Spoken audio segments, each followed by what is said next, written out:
Hey everyone, Joe here. Today we're unboxing and testing the AT&T Internet Air All-Fi Hub. Check it out. So let's get to unboxing this, shall we? So the box is pretty huge. Shouldn't need any tools, but I'm going to use the pocket knife to cut this open right here and cut away from myself. There we go. Set that there. Ooh, very pretty. So it shows All-Fi Hub right here and the power supply. It says let's get started. It's got a QR code right here you can aim your camera at to find the instructions and get started. We're not going to do that unless we have trouble because let's face it, it sounds like it's one wire and you're good to go. A little more packaging, don't need that. Here it is. Okay, so first shock of the day. My goodness. The sheer size of this puppy. Look at that. And it's got a lot of weight to it too. I didn't expect that. Right now we have the Verizon AT&T, or not AT&T, we've got the Verizon white box, and I'm gonna bring that out in a second to compare these side by side. This is much bigger and definitely heavier. On the back, it's got a spot for power, USB reset, and gigabit and 10 gigabit internet, or centa gigabit. How do you... Is there a 10 for decabit? I don't know. Just correct me in the comments. All right, so let's get this box out of the way. Let's take a look at here. So I would say the build construction is pretty good. There's not much to it. It's got a WPS button on the back. I haven't used that ever. The base feels pretty good, and it's got a couple of threaded spots on the bottom so that you could potentially thread it in from the through a wall or something like that. And this hole in the middle isn't threaded. And then on the back, it's got a vent here at the top that you can see. And it's got, like I mentioned before, the USB port. I'm not sure what the USB port is going to be for. We'll have to look that up, or maybe it's for something down the road. It's got the power port here, and it's not a standard style power port. It's like a PS2 style, not a PlayStation 2, but the old the old PS2 mouse keyboard style around port, something like that. It's got the reset button, and then it's got Giga and 10 Giga Ethernet on the back. And also I know it's got Wi-Fi. In addition to that, it's got a couple other things in the box. Cardboard thing that says power supply. And we've got the power supply right here.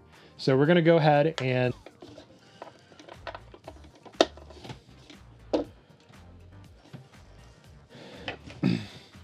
okay, great. So I've got a green light on the back for power. There's a white flashing light at the very bottom. I'm gonna take this sticker off because guess what, guys? I don't like stickers on stuff. I also don't like the stickiness that the stickers leave, but I'm gonna get that off here. It says point camera here. I'll save that for a minute. I'm pretty sure I'm not gonna need it. And then on the back here, I'm just noticing now, it does say AT&T All-Fi Hub. It has the name of the Wi-Fi network and the password, and then a device access code. I'm assuming that's like the admin code to access the settings and change Wi-Fi password and things like that. With a password like this, I'm likely to change it. The Verizon that I had was a little different of a password. It was like 3 or 4 like actual words. And so it was a little bit easier to remember, but honestly, like, put it in the laptop, I put it in one phone, and all my devices are Apple, so then I just share it to all the other devices, and boom. So there it is. All right, so we've got a solid white light here at the bottom of the orb, so we're gonna slide that over here now. I'm gonna get out my phone, and I'm gonna see if I can connect to this Wi-Fi. We're gonna take a look at the current Wi-Fi stuff here. I'm gonna swipe down, and then I'm gonna long press on the Wi-Fi button, hit Wi-Fi settings at the bottom, and then from there it's going to bring up a list of all of my different Wi-Fi things, and I can see it right here, AT&T, blah, blah, blah, ending. I mean, we're in the middle of a farm, so I shouldn't see any additional Wi-Fis here, but if you're at home or in an apartment building or something like that, make sure that you check to make sure that you're not like hacking into your neighbors. So I'm going to tap this. It's going to ask me for a password, and I'm going to type that in. Now we're going to connect. You can see my Verizon on here now. And so what we're going to do next is we're going to do a speed test. No internet connection. Come on, baby. Now we're just going to wait a minute. Still says no internet connection. Okay, so after trying to attach to the Wi-Fi, and the password obviously worked, otherwise it wouldn't have allowed us to connect. we have no internet connection. So I'm going to do what I said I wouldn't do, and I'm going to scan the QR code that came on the unit.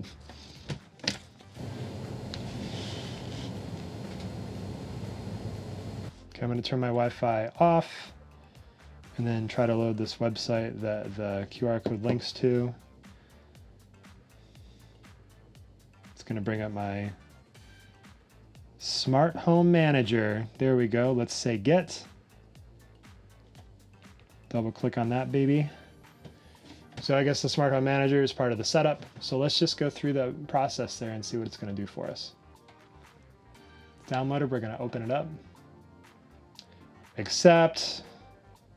And of course, read everything in detail. We're going to click Setup Equipment. Allow the pen, and then scan the QR code. Okay, terms of service. So this is the code that it worked, or that I scanned that worked. It's not the same one that's on the back. Terms of service. We get to accept everything that I agree to pay. Agree and continue. Hang on. Oh, success.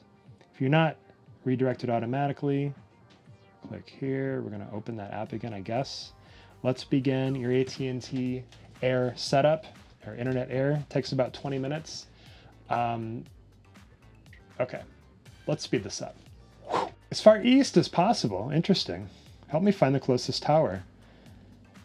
While using the app. Oh, cool. So it shows a little map, and as I turn the phone, it points to the tower. Plug in power supply. Cool. Run the signal quality check. Powering up. 3 minutes left. Is things changing? Are things changing on the front? Oh, yeah. Okay. It's got a clock on the front. Now that things are powering up, it says sit tight while we set the time on your All-Fi hub and check your signal quality. So now we wait. So there's a couple reasons that we decided to upgrade or side grade to the AT&T Internet Air. We've been using the Verizon 5G home internet for a little over a year now. Honestly, I have no complaints. It works great. I don't really have to think about it. You just plug it into the wall and it works. It works great from right underneath the TV. We got a nice spot for it. And we've had no issues outside of occasionally, like not even every week, but occasionally it's a little bit slow. And I would really like faster upload speeds for uploading to YouTube and Dropbox and things like that. There's a lot of occasions where I'm uploading 50, 60, 70 gigs of data a day to Dropbox or Google Drive or clients' intranet sites.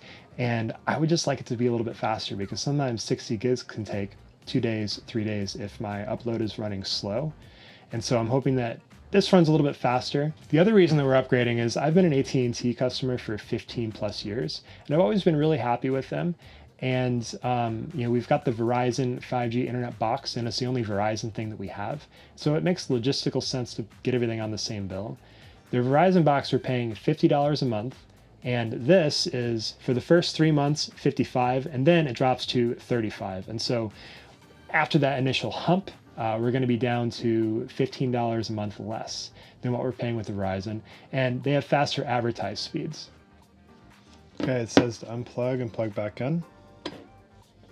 So we're going to unplug it for 20 seconds, and then we're going to plug it back in, and then on the phone here, we're going to hit try again, and we're going to see what happens.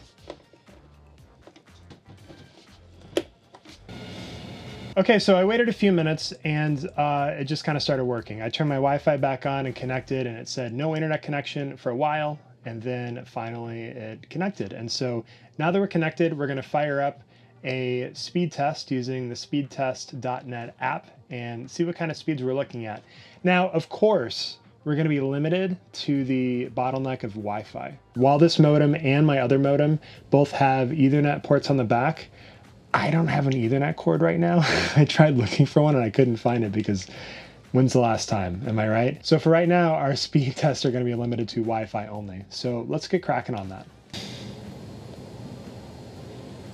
All right, so our initial speed results are in on the first test, the first check here, and we're getting 225 megs down and about 16 megs up. So I can't say that that's a big improvement over the Verizon box that we've had. So we're going to do a few more tests and see what we can do from there.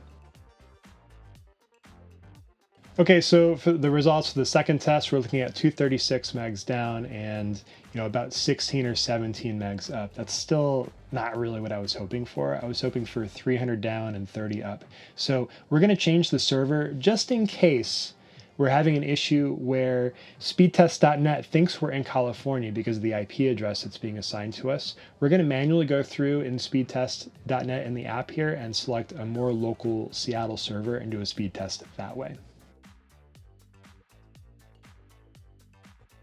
So again, after that Everett, Seattle-based test here, we're still not seeing the best speeds. So our next test is to do a side-by-side comparison of the AT&t Internet Air and the Verizon 5G box. So I just plugged in the Verizon 5G box and we're still waiting for the solid white line on the top left corner there. And so once that is good, I will use my iPhone to connect to the Wi-Fi for the Verizon, and we're going to crack in there and do some speed tests. And then we're going to tap over to the AT&t Internet Air box and do some speed tests of that. So I just wanted to take a second and compare the actual hardware. This is a very small, convenient form factor. It's about as heavy as it looks. This is much heavier than it looks, and it's obviously very large. So now our Verizon box has got a solid line on there. I'm going to switch over to the Verizon Wi-Fi and do a speed test.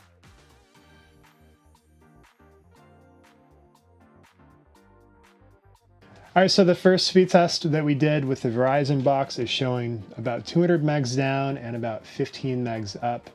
And that's, a little bit slower than what I normally see from it. I typically see 300 down and 20 up. But, it is 4 o'clock on a Thursday. And I know for a fact in the Seattle area, Thursday is a very busy work day. And so I don't fully trust that speed until, it's a different time, but it is a real world test, right? There's a lot of times where I'm going to need fast internet at 4 p.m. on a Thursday. And so that's what we're testing today. It's more real world. In our speed test today, so far, the AT&t Internet Air is winning according to speedtest.net. So we're going to do a few more tests here back and forth and just kind of take a look at the average results and go from there.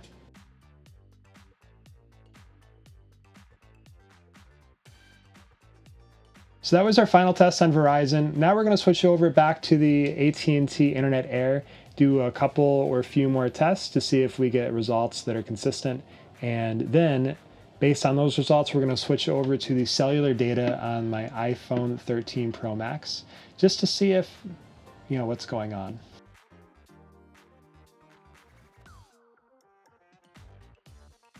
So just looking at our results here, neither internet service is running super consistent right now. I assume that's just because of network traffic and things like that going on, but we are getting faster speeds every time with the AT&t Internet Air and slower speeds with the Verizon 5G right now today in this area, in this spot.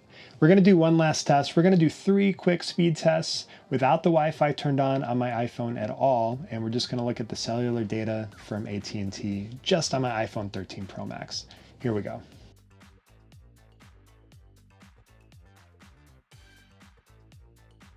Wow, so great download speed on that, but not acceptable upload speeds. I'm going to manually select the same server that I was using for the other units next, because I think it's making a server selection based on either geographic location of an IP address or perhaps whatever is fastest to ping in a response. And that's not necessarily going to be the fastest to test on. But either way, by picking the same server to test against, we're being consistent across all 3 and fair for the test. So that's what we're going to do next. Wow, so as we run this last test, it's pretty clear that the winner today is the AT&t Internet Air, seconded by the Verizon 5G box, and thirded by the cellular internet on the iPhone 13 Pro Max, especially in terms of upload speed. And so biggest concern for me right now is upload speed. We have one TV and a tablet, and we typically don't stream on more than 2 devices at once. And so we don't need tons of download speed because we don't download a lot, but I upload a lot, not just to YouTube, but also client data. I'm doing 40, 50, 60 gigs a day sometimes. And so being able to have fast upload speed overnight is important to me. And so far, this is the clear winner. If everything else was the same, I don't know that I would have switched, but this unit is $15 a month cheaper.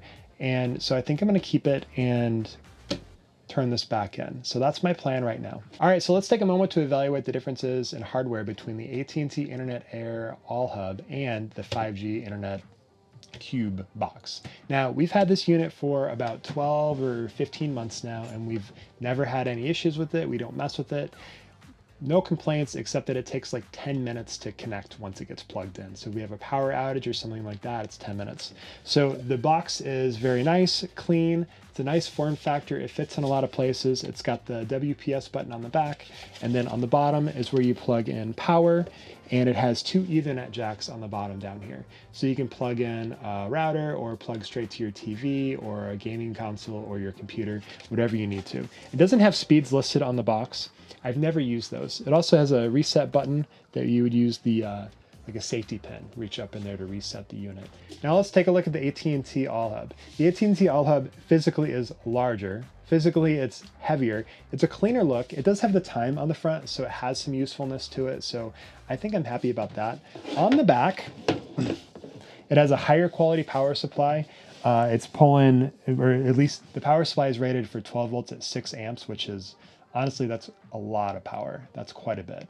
And so I feel like it would have faster internet just because it's more powerful. Tell me if that doesn't make any sense. In addition to the power supply, it has 2 Ethernet ports on the back as well as a reset button. The reset button you can just press, and it also has a USB port. I don't know what that USB port is for, so I'm gonna have to read up on that, or maybe you guys can share in the comments below so that I know what it is. The 2 Ethernet ports on the back of the All Hub, one is 1 gigabyte and the other is 10 gigabyte. This box, I don't know how fast the box can actually go, but the internet here, I'm expecting 300 megs down. So either one of those ports is gonna work fine. And 300 down is about as fast as Wi-Fi can go, at least as far as I know. And so I don't see a need to use the Ethernet in our home, but your home might be different, your needs might be different.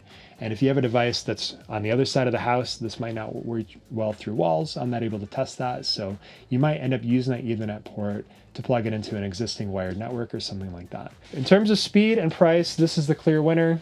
I like this form factor a little bit better, but we're gonna give this a shot for maybe a week or so before I return the Verizon box. All right, everyone, in this video, we compared the AT&T All Hub versus the Verizon 5G internet box for home internet. And we found out that the AT&T right now is faster and a little bit bigger, but overall a better deal right now. Thanks so much for tuning in. If you like this video, like and subscribe, and have a great day.